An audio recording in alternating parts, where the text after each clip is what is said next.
Je préfère aller tout droit au but. Il y a un nouveau virus dans l'air. Rassurez-vous.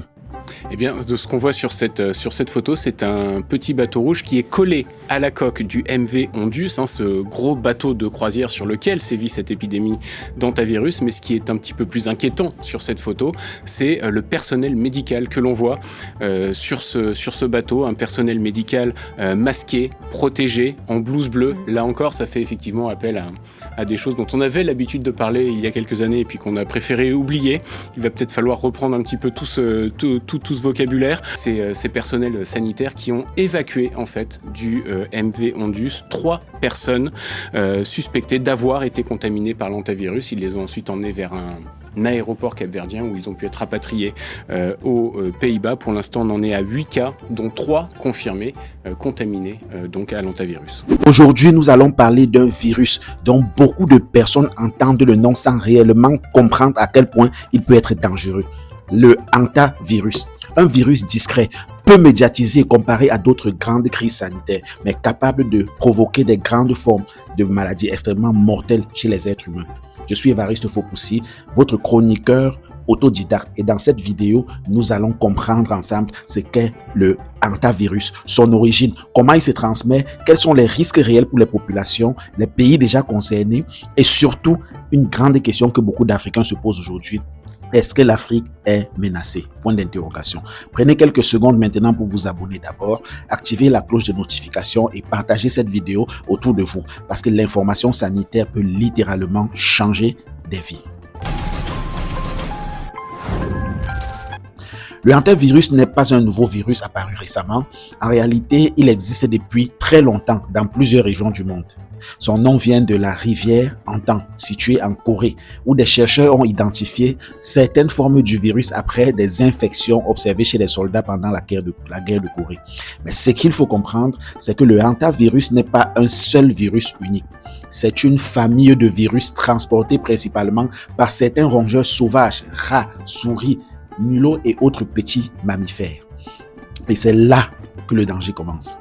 Contrairement à ce que beaucoup de personnes imaginent, la contamination ne vient pas forcément d'une morsure. Dans la majorité des cas d'ailleurs, les humains sont contaminés en respirant des particules microscopiques provenant des urines, des excréments ou de la salive des rongeurs infectés. Imaginez une maison abandonnée, un grenier fermé depuis très longtemps, un entrepôt poussiéreux, une réserve alimentaire mal protégée ou alors certaines zones rurales. Si des rongeurs contaminés ont laissé des déjections dans ces endroits, le simple fait de balayer ou de nettoyer peut remettre des particules virales dans l'air. Et la personne qui les inhale ne se rend même pas compte qu'il est en train de s'infecter. Et c'est précisément ce qui rend ce virus inquiétant. Beaucoup de contaminations se produisent de manière invisible. Maintenant, parlons de la mortalité. Oui. Certaines formes du hantavirus peuvent être mortelles, très mortelles même d'ailleurs. En Amérique notamment, certaines souches provoquent ce qu'on appelle le syndrome pulmonaire à hantavirus. Au début, les symptômes ressemblent à une simple grippe, fatigue intense, fièvre, douleurs musculaires, maux de tête, parfois même des vomissements ou des nausées. Mais ensuite, la situation peut basculer terriblement et drastiquement. Les poumons commencent à se remplir de liquide. La respiration devient difficile. Certaines personnes entrent rapidement en détresse respiratoire sévère et doivent être hospitalisées en urgence. Et dans certains cas, malgré les soins intensifs, les patients décèdent. C'est pour cela que les autorités sanitaires dans plusieurs pays prennent ce virus très au sérieux. En Europe et en Asie, certaines variantes touchent davantage les reins et provoquent des formes hémorragiques pouvant également devenir extrêmement graves.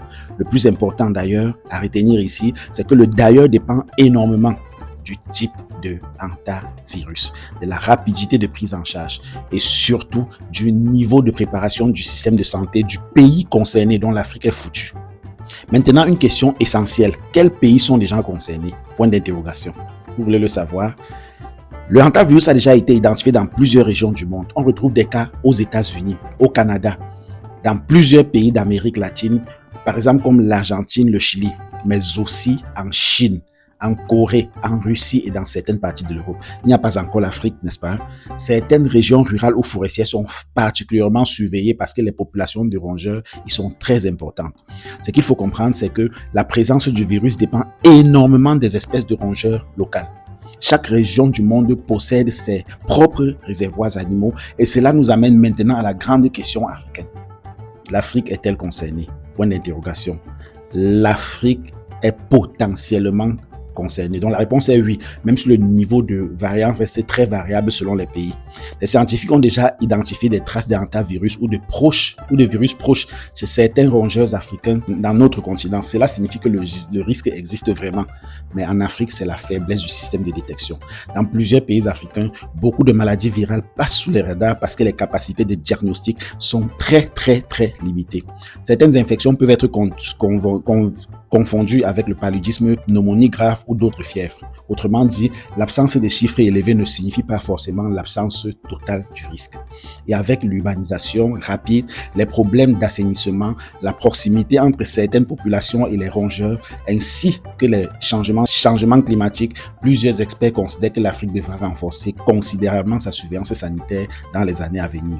Maintenant, il faut aussi éviter la panique inutile. Le hantavirus n'est pas aujourd'hui une pandémie mondiale à contrôler comme certaines personnes ne cessent de le faire croire sur les réseaux sociaux. Mais c'est un virus à surveiller sérieusement et c'est là que la prévention devient très essentielle. Voici quelques mesures simples mais très importantes. Éviter l'accumulation des déchets attirant les rats et les souris.